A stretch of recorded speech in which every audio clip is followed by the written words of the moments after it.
I got cut off there, which is very sad. I've got so many texts coming in, and I think that stopped my video. I was halfway through that thought.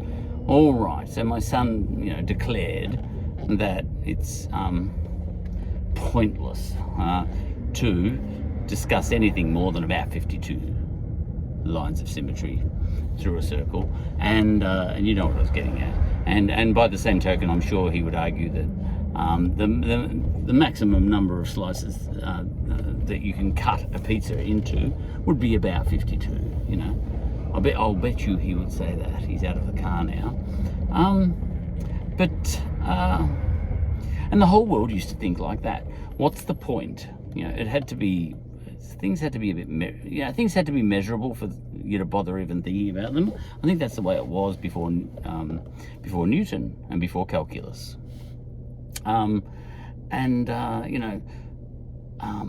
People got very, very close to measuring things like pi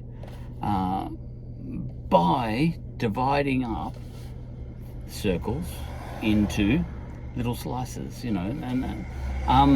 and they got very good at measuring the area under curves by dividing, like if you've got a strange looking curve, an odd shaped bridge, let's say, that goes over a river, sort of artistic bridge or something. The way to measure the area under that bridge, you can slice it into very thin slices, little oblongs, little rectangles underneath the bridge, and then measure the area of each rectangle all along, and then add all the rectangles up.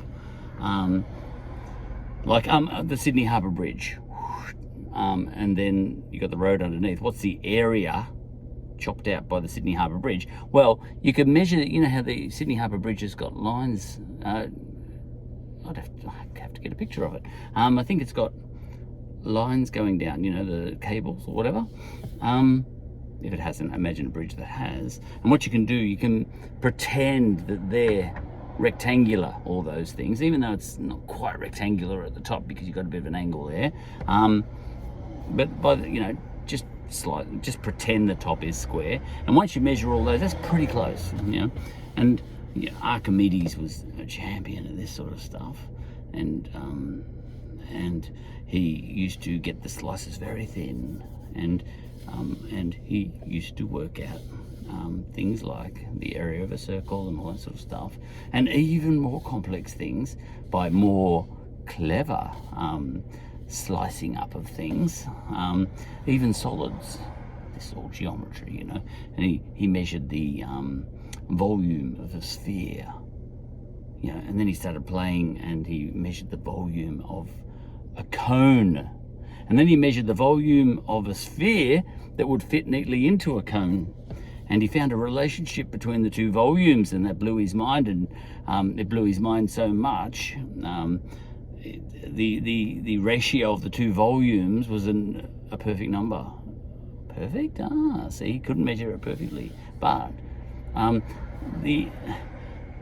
he knew that the volume of the sphere, even though he couldn't measure it perfectly, the volume of the sphere, which, it's impossible to measure that perfectly because you've got a pi involved, pi. And then the same goes for the volume of a cone. You can't measure that perfectly because you've got a pi involved at the top, because it's a circle at the top, pi r squared and all that sort of stuff. But the ratio of the two volumes he worked out was the more he sliced the two volumes up, the more he realized that as that it was approaching a perfect number.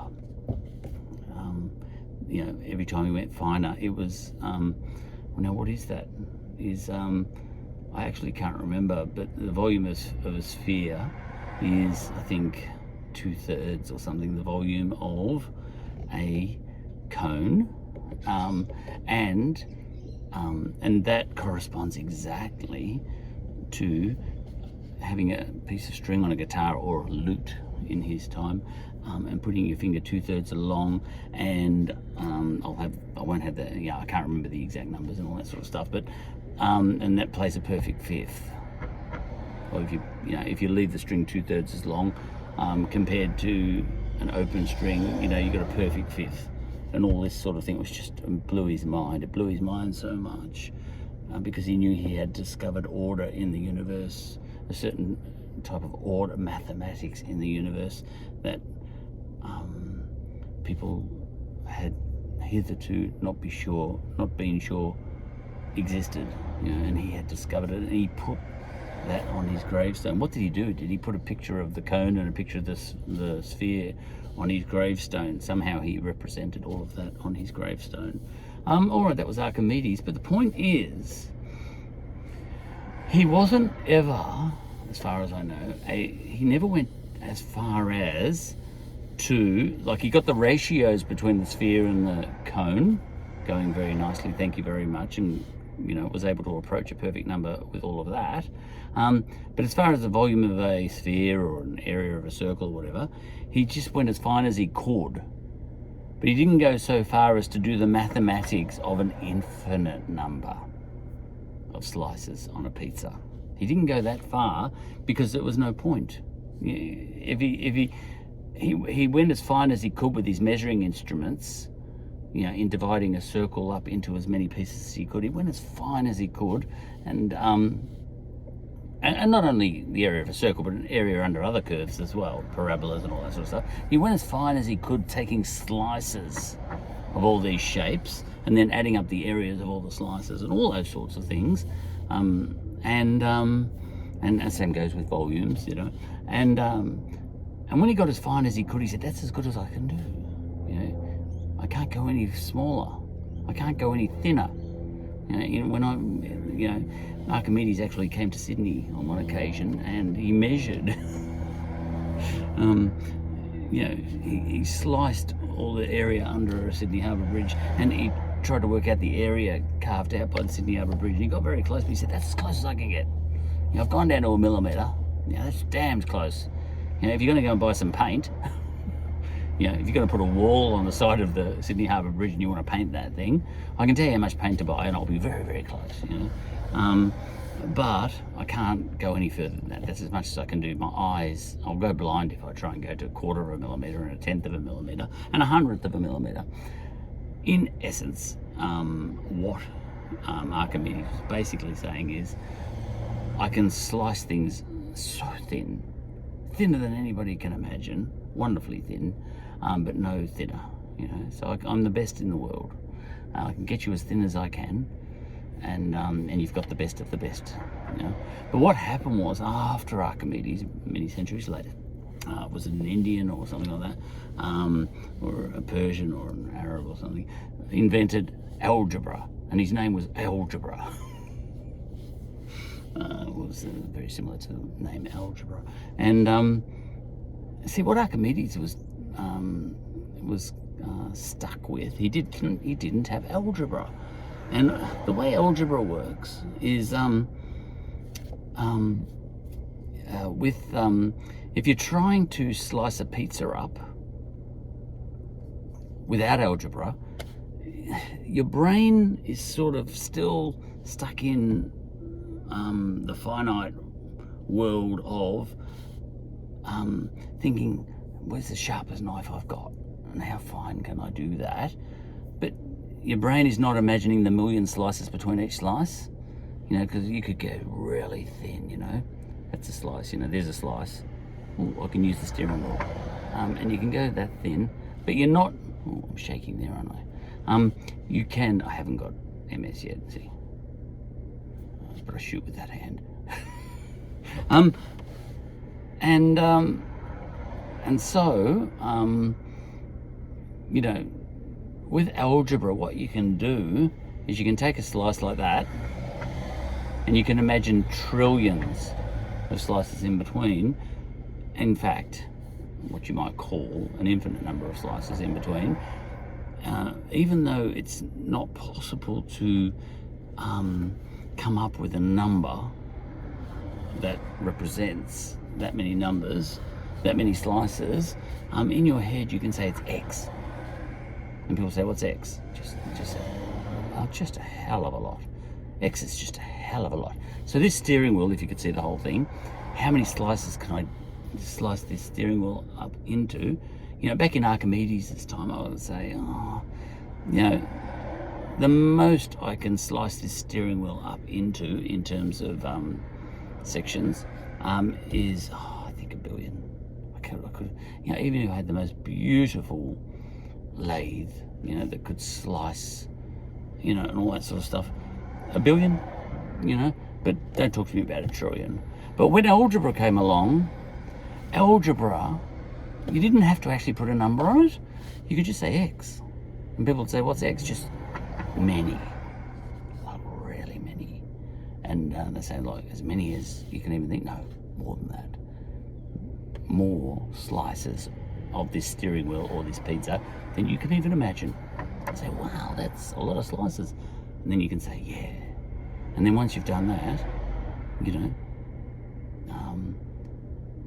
multiply that by that number again, and you got even thinner slices. They go, wow, my brain's hurting. I said, yeah. And once you've done that, all those tiny little slices that hurt your brain, divide all those slices up into that many, and just keep going for the rest of your life, and then for 1,000 lifetimes, and in fact, for so many lifetimes, that many lifetimes, just keep slicing. And you sort of say, I can't even imagine so many slices. And I say, yeah, I know. But what we're going to do after we've sliced up the pizza into that many slices, we're going to measure the area of each slice. I said, how do you do that? I say, well, these are all lines of symmetry through the circle, you might say, I can't even imagine that. And then someone would say, you don't have to,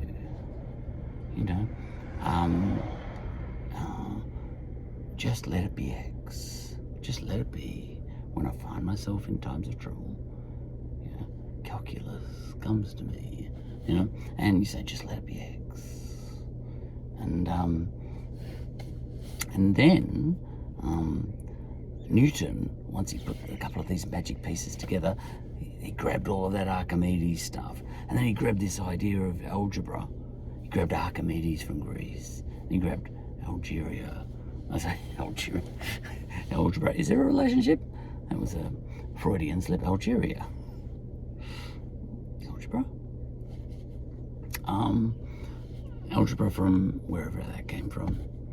Yeah, a bloke that was a third Persian, a third Arabic, and a third Indian, maybe he was. I know who he is, but I can't remember. Algebra, who once had a zebra.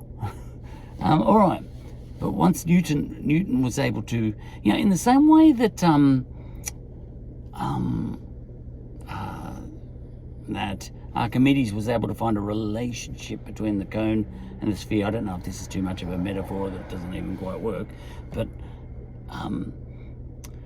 Newton, he was able to, and was it Leibniz as well, independently, I might have the name wrong, the two people invented calculus at once, in the same way that Newton was able to, that Archimedes was able to find that relationship between a sphere and a cone. He got more and more accurate, and he saw it was tending towards a nice exact number. So he theorized that if he kept going finer, even if he didn't go finer, that it would end up a perfect fifth in musical terms, 2/3 of the way, 2/3 ratio between sphere and cone and all that sort of stuff, the volume of each, and the same ratio held for the surface area of each two.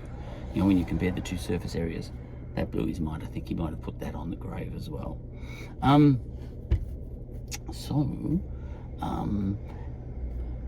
Newton, he kind of said, it doesn't matter that I can't define that. I'll just call it X, the number of ways I can slice a pizza. I'll call it X, And if people were to come to him and say, how large can X get? He said, I don't need to talk about that. I'll tell you what,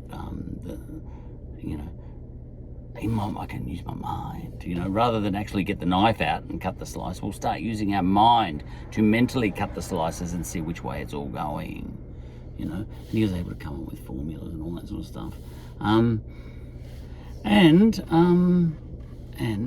And he was able to, what he was able to do in essence was relate see a line like this, that's just a circle, but you can get complex lines, or parabolas, for example, that are more like that, you know what I mean? Instead of a beautiful circle. He was able to relate the formula of the curve, like if you've got a parabola, one that's an upside down parabola like that, that's kind of y equals minus x squared sort of thing. And he was able to find a relationship between the formula of the line and the area under the line, and that changed the whole world. The fact that he was able to do that, that has changed the world. That's calculus.